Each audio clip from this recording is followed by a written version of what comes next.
नमस्कार। छत्तीसगढ़ की कांग्रेस क्या भूपेश बघेल के साथ खड़ी है या उसे अलग थलग छोड़ चुकी है?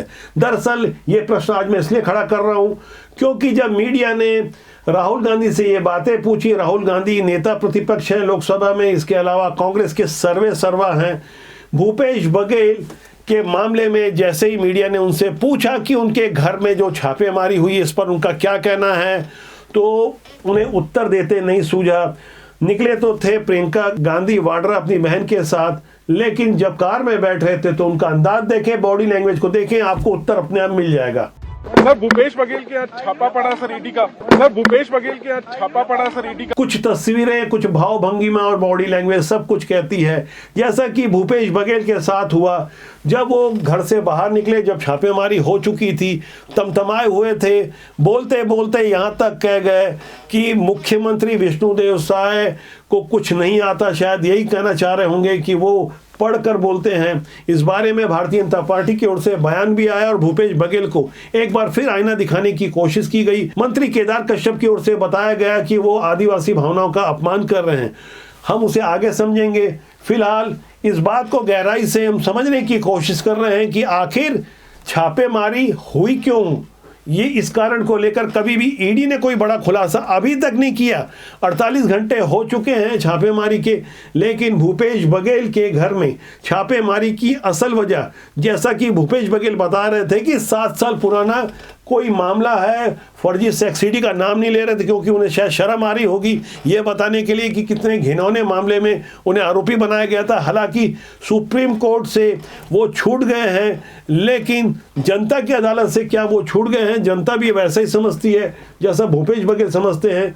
तो इस बारे में जनता ने पहले ही बता दिया है। जिस तरह का जनादेश दिया 5 साल की सत्ता के बाद, और उसके बाद एक के बाद एक जिस तरह से उपचुनाव, लोकसभा चुनाव, नगरीय निकाय के चुनाव, त्रिस्तरीय पंचायत चुनाव, इन सभी चुनाव में भूपेश बघेल ही कांग्रेस का एक बड़ा चेहरा बने हुए थे। वो खुद लोकसभा चुनाव भी हार गए। जनता ने संकेतों की भाषा में जो जनादेश दिया, उससे एक बात तो जाहिर है, ये वोट सिर्फ कांग्रेस के खिलाफ ही नहीं बल्कि भूपेश बघेल के खिलाफ भी पड़े हैं, क्योंकि भूपेश बघेल कांग्रेस के सर्वे सर्वा अपने आप को साबित करने में लगे रहे, और वहीं कांग्रेस कहीं ना कहीं भूपेश बघेल का साथ वैसे नहीं दे रही है। हालांकि एकजुटता दिखाने की कोशिश की गई। ग्राउंड जीरो पे जब मैं गया था तो कुछ गाड़ियां मैंने दिखाई थी।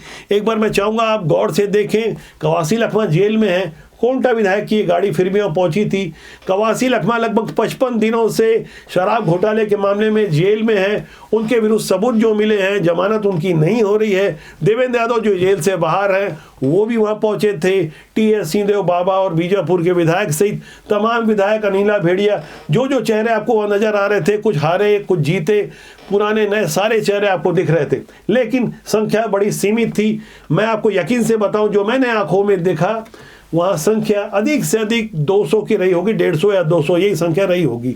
जिस तरह से ढोल नगाड़े बजाकर एकजुटता दिखाने की कोशिश हो रही थी, और जिस तरह से ईडी की गाड़ी के ऊपर हमला हुआ और ईडी ने फुटेज इकट्ठा करने के 4 घंटे के बाद भिलाई 3 थाने में जो रिपोर्ट दर्ज कराई, वहाँ से एक तस्वीर साफ है। सोशल मीडिया का दौर है, लोग काफ़ी तीखी प्रतिक्रिया दे रहे हैं।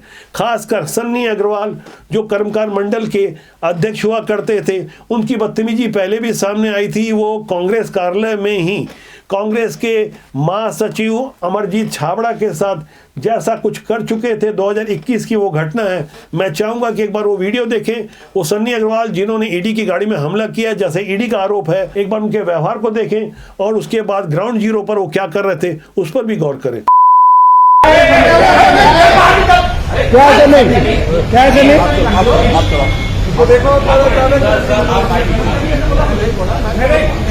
गलत तरीके बोला। अब जब ईडी पहुंची थी भूपेश बघेल के घर, तब सन्नी अग्रवाल का व्यवहार कैसा था, इस पर भी आप गौर करें। ये कौन सा तरीका है?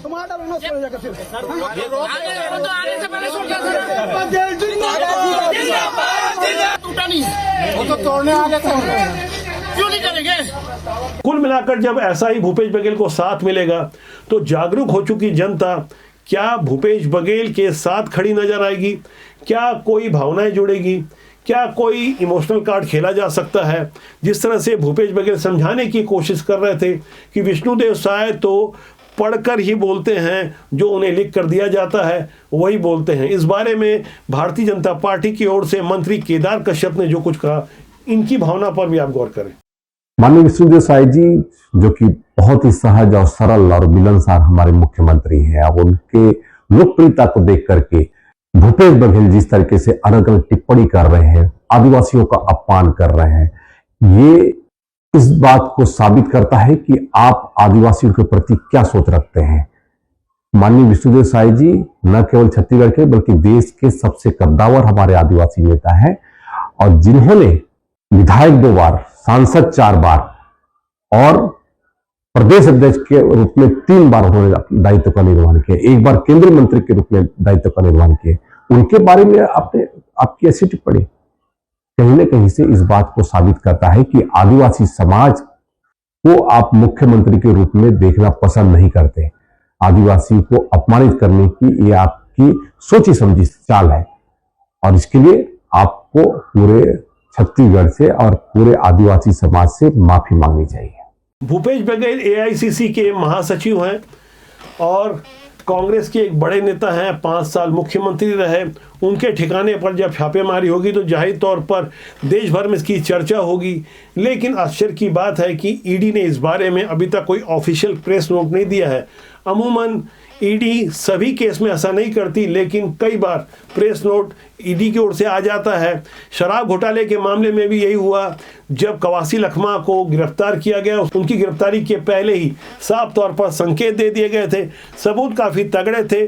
कवासी लखमा खुद को अनपढ़ बता रहे थे और भूपेश बघेल की मेहरबानी से वो शराब यानी आबकारी मंत्री बनाए गए थे, उद्योग मंत्री बनाए गए थे, कनाडा भी गए थे, कई जगह गए थे, एमओयू पे साइन किए होंगे, अंग्रेजी में लिखे हुए पेपर, वो जब हिंदी नहीं पढ़ सकते तो भला कैसे साइन किए होंगे, क्या उनसे हस्ताक्षर करवाए जा रहे थे। इस बारे में कवासी लखमा पहले ही कह चुके हैं, अरुणपति त्रिपाठी उनसे हस्ताक्षर करवा रहे थे ना। एक घोटाला मतलब अधिकारी के जो त्रिपाठी है वो मास्टरमैन है मेरा, अरुण प्रसाद त्रिपाठी। तो मेरे को मैं अनपढ़ का फायदा उठाया, दुरुपयोग किया, तो अधिकारी का घोटाला है। अधिकारी लोग मेरा अनपढ़ होने का लाभ उठाए। इस प्रश्न को हम पहले भी उठा चुके हैं कि कवासी लखमा को आखिर भूपेश बघेल ने इतने जिम्मेदार पदों पर क्यों रखा। इसका उत्तर तो कोई सामान्य व्यक्ति भी समझ जाता होगा कि भूपेश बघेल अपनी मर्जी से क्या कुछ नहीं कवासी लखमा से करवाते होंगे। उद्योग और आबकारी विभाग में जो कुछ भी हुआ अब सब कुछ खुलकर सामने आ रहा है। खासकर आबकारी विभाग की अगर मैं बात करूं तो जो दूसरा काउंटर बनाया गया था और जिस तरह से नकली होलोग्राम का इस्तेमाल किया गया, तो वह आप सोचिए देश में ऐसे कितने जगह होता होगा कि अनिल टुटेजा, विवेक ढान जैसे लोग शिकंजे में आते हैं, आईएएस गिरफ्तार होते हैं, मंत्री तक जेल जाते हैं, एक एक कर सारे सबूत सामने आते हैं, जमानतें खारिज होती जाती है और कांग्रेस के कई बड़े नेताओं का इसमें नाम सामने आता है। आप सोचिए छत्तीसगढ़ की तमाम शराब दुकानों में कोई फर्जी काउंटर बनाकर फर्जी रिकॉर्ड पर कोई वहां से शराब बेचता हो, जैसे आम कोचिया बेचा करते हैं, वैसे ही क्या सरकार ही एक बड़े कोचिया का काम कर रही थी। गलत तरीके से जब शराब बेची जा रही थी तो क्या वो शराब नकली नहीं होगी, क्या पता कितनी मौतें हुई होगी, इसका कोई ठीक ठाक रिकॉर्ड और प्रमाण तो नहीं मिल पाएगा। लेकिन नकली शराब की वैसे भी कोई गारंटी नहीं होती और शराब की भी गारंटी नहीं ली जा सकती। शराब पीने वाले कभी भी रेट को लेकर हो हंगामा नहीं करते। वही शराब जो मध्य प्रदेश में, उसी ब्रांड की शराब जो मध्य प्रदेश में कम रेट में मिलती है, वो छत्तीसगढ़ में इतने बड़े रेट में कैसे मिलती रही। 3200 की शराब यहाँ 4800 में मिलती रही। इसी तरह तमाम ऐसी बातें निकलकर सामने आ रही है कि बीच का पैसा खाया जाता था, सब मिलकर लेते थे। आसान शब्दों में हमने पहले भी इस बारे में कई गंभीर विषयों पर खुलासे किए थे। भूपेश बघेल की उप सचिव रही सौम्या चौरसिया जिस तरह से, जिन कारणों से जेल में है, भूपेश बघेल के घर से वो बाहर नहीं जाती थी। उनके जुड़वा बच्चे वाला मामला भी कुछ विवादित है। सुप्रीम कोर्ट में जब उनकी जमानत खारिज हुई थी तब 1 लाख का उन पर फाइन भी लगा था। सौम्या चौरसिया की तमाम संदिग्ध हरकतों से पुराने कुछ जो आईएएस और बड़े अधिकारी रहे वो काफी नाराज थे, क्योंकि सौम्या चौरसिया उन्हें डिक्टेट करती थी। राज्य प्रशासनिक सेवा की 2008 बैच की अधिकारी जिस तरह से व्यवहार कर रही थी वो सुपर सीएम वाला था और भूपेश बघेल का उन्हें वरद हस्त प्राप्त था। वो कोयला घोटाला और डीएमएफ जैसे मामलों में जेल में है, तमाम सारे मामले हैं, एक एक कर सारे मामलों की सीरीज गिनाई जाए तो कांग्रेस की ओर से एक स्वाभाविक सा प्रश्न उठता है कि कांग्रेस के नेताओं के यहाँ ही क्यों छापेमारी हो रही है, भारतीय जनता पार्टी के नेताओं के यहाँ क्यों नहीं हो रही है। प्रश्न भी बड़ा वाजिब है, इसका उत्तर हम भी तलाशने की कोशिश कर रहे हैं, लेकिन इतना तो तय है, बिना आग के धुआं नहीं उठता। एक मामला हो तो समझ में आए, मामले यहाँ कई सारे हैं। भले ही ईडी ने अपनी ओर से कोई ऑफिशियल जानकारी नहीं दी कि भूपेश बघेल के यहाँ छापेमारी क्यों की गई, लेकिन भारतीय जनता पार्टी ने स्पष्ट कर दिया है कि ये छापेमारी शराब घोटाले के कारण ही हुई थी, क्योंकि एक पोस्टर जारी किया गया है भारतीय जनता पार्टी को, जैसे आप देख सकते हैं कार्टून पोस्टर है जिसमें साफ तौर पर लिखा गया है, शराब घोटाले का जिक्र किया गया है, 2061 करोड़ के फिगर का भी जिक्र किया गया है, जिस मामले में कवासी लखमा जेल में है। और भूपेश बघेल का हालांकि कोई पहला पोस्टर जारी नहीं किया गया है, जब लोकसभा चुनाव लड़ रहे थे तब भी जिहाद गैंग का एक चर्चित पोस्टर जारी हुआ था, तब भूपेश बघेल को तुष्टीकरण की राजनीति का एक दोषी बताते हुए उनके पीछे एजाज ढेबर, मोहम्मद अकबर और नवाज खान के फोटो भी प्रकाशित किए गए थे। और इस तरह के वीडियो, इस तरह के फोटो और इस तरह के पोस्टर, कार्टून पोस्टर काफी कुछ बयां करते हैं। शायद यही कारण रहा होगा कि छत्तीसगढ़ कांग्रेस कहीं ना कहीं भूपेश बघेल को अलग थलग देखना चाहती है। भूपेश बघेल के कारण कांग्रेस अपनी स्थिति कभी भी छत्तीसगढ़ में नहीं सुधार सकती, ऐसा अनुमान लगाया जा रहा होगा। आप सोचिए, भूपेश बघेल जिस वक्त लोकसभा का चुनाव राजनांदगांव से लड़ रहे थे, भरे मंच में उनकी किसने इस तरह से इंटरनेशनल बेइज्जती की होगी। सुरेंद्र दाऊ एक चर्चित नाम बन गया था उस वक्त, जो जिला पंचायत के सदस्य और सभापति रहे, उन्होंने आईना दिखाने का काम किया था। डंके के चोट पे यहाँ अगर 500 कार्यकर्ता है, 500 कार्यकर्ता उठ के कहेंगे कि वो परिवार के 5 साल में एक ठन काम लाभ मन कोई करे हो बता दे, मैं मन से उतर के चल दूं, कोई नहीं करी। हमन दुख तकलीफ और घर के अगर बहू बेटा के कोई ट्रांसफर है, मोर कोई काम है, मोर कोई तकलीफ है, कोई काम नहीं करे लाइन। मैं अगर बहुत दुखी मन से कहा तो आदरणीय, और अगर मोर बात कहीं गलत है तो मैं मन से क्षमा मांगते हुए, जिला अध्यक्ष जी आप हो, आप लोगों को निष्कासन के अधिकार है, आप उन निष्कासित कर देना। मौका कभी मिलिस नहीं, 5 साल हम तुहर तीर में नहीं उधन सके, और एकरे नतीजा है कि हम आज 46,000 से विधानसभा चुनाव काबर हारे। ये सब ला आप कार्यकर्ता व्यक्ति चिंतन करे की आवश्यकता है। इससे पहले भी कांग्रेस के कई लोगों ने हिम्मत दिखाई। मैं कांग्रेस के कई बड़े बड़े नेताओं से लगातार मुलाकात करता रहा हूं, उनमें से कुछ लोगों ने कांग्रेस छोड़ दी और कुछ लोग कांग्रेस के अंदर अभी भी बने हुए हैं। कुछ लोग भूपेश बघेल के घर पर, घर के बाहर उस वक्त मौजूद थे जब ईडी की छापेमारी चल रही थी। दबी जुबान में उन्होंने जो मुझे जानकारी दी और ढेर सारी बातें जो निकल कर आई, वहां उन नेताओं ने मुझे खुद बताया कि हम तो रस्म अदायगी के लिए आए हैं, उपस्थिति दिखानी थी, राजनीति का तकाजा है, लेकिन ऐसी राजनीति किस काम की जिसका कोई सैद्धांतिक मूल्य नहीं हो। इस तरह की चाटुकारिता और इस तरह की गणेश परिक्रमा से आखिर समाज को क्या मिलेगा। अपने स्वार्थ के लिए कुछ लोग जो भीड़ तंत्र की राजनीति करते हैं, उन्हें अच्छी तरह से समझ लेना चाहिए कि जागरूक होता हमारा देश अब मूल्यों को समझता है, नैतिकता को समझता है, और जो काम नहीं करता है उसे बाहर भी बिठा देता है। यही कारण है कि एक के बाद एक भारतीय जनता पार्टी को छत्तीसगढ़ में जिस तरह से विधानसभा, लोकसभा, त्रिस्तरीय पंचायत चुनाव, नगरीय निकाय में तमाम सफलताएं मिली है, वहां जिम्मेदारी भी भारतीय जनता पार्टी के ऊपर ज्यादा बढ़ गई है। लेकिन भाजपा की इतनी सारी जीत और कांग्रेस की इतनी सारी हार के बाद विपक्ष जितना कमजोर नजर आ रहा है, वो जनता के हित में उचित नहीं है। जब तक विपक्ष मजबूती से जनता की आवाज को नहीं रखेगा, तो सत्ताधारी दल किस तरह से और ज्यादा बेहतर कार्य कर पाएगा। लोकतंत्र का यह तकाजा है कि जनता की आवाज को उचित मंच में रखा जाए। विधानसभा का सत्र चल रहा है, बजट सत्र एक अच्छा फोरम हो सकता था, लेकिन कांग्रेस ने भूपेश बघेल के घर में छापेमारी को मुद्दा बनाने की कोशिश की, जगह जगह पुतला दहन के साथ एक संदेश देने की कोशिश की कि कांग्रेस भूपेश बघेल के साथ खड़ी है। लेकिन राहुल गांधी की भावभंगिमा, जैसे आपने वीडियो की शुरुआत में देखा होगा, उससे इतना तो स्पष्ट है कि पार्टी आला कमान भूपेश बघेल के साथ फिलहाल तो खड़ा नजर नहीं आता।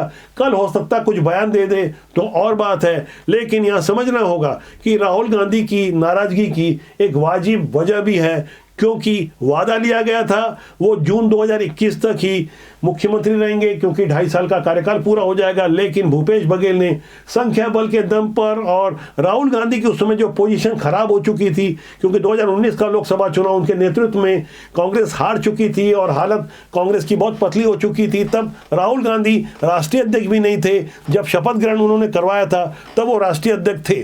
सोनिया गांधी और राहुल गांधी के बीच जो मतभेद दिखे, माँ बेटे दोनों अलग अलग घरों में रहते थे, यहाँ से भूपेश बघेल ने मौके का फायदा उठाया।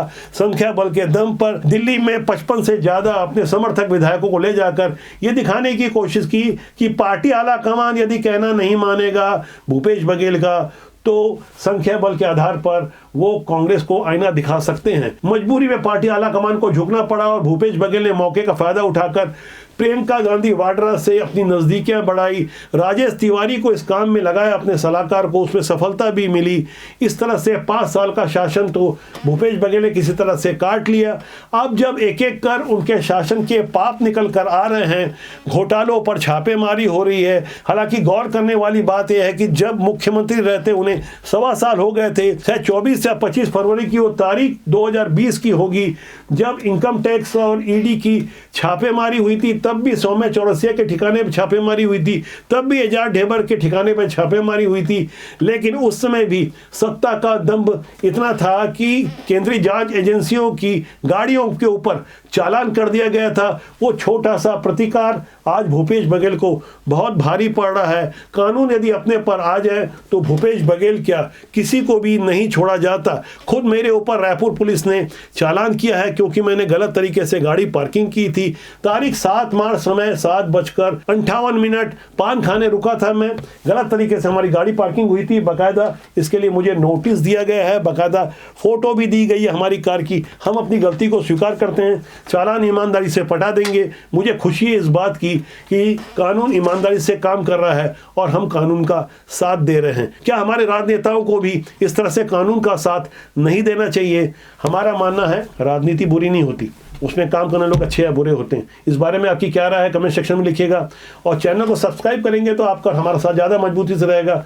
आने वाले दिनों में कुछ बड़े खुलासे करने जा रहा हूँ, ईमानदारी से, जनता के साथ, जनता के हित में, राष्ट्र के लिए। हमारा सूत्र वाक्य है राष्ट्र हित सर्वोपरि। चैनल को देखें, लाइक करें, शेयर करें, सब्सक्राइब करें। नमस्कार।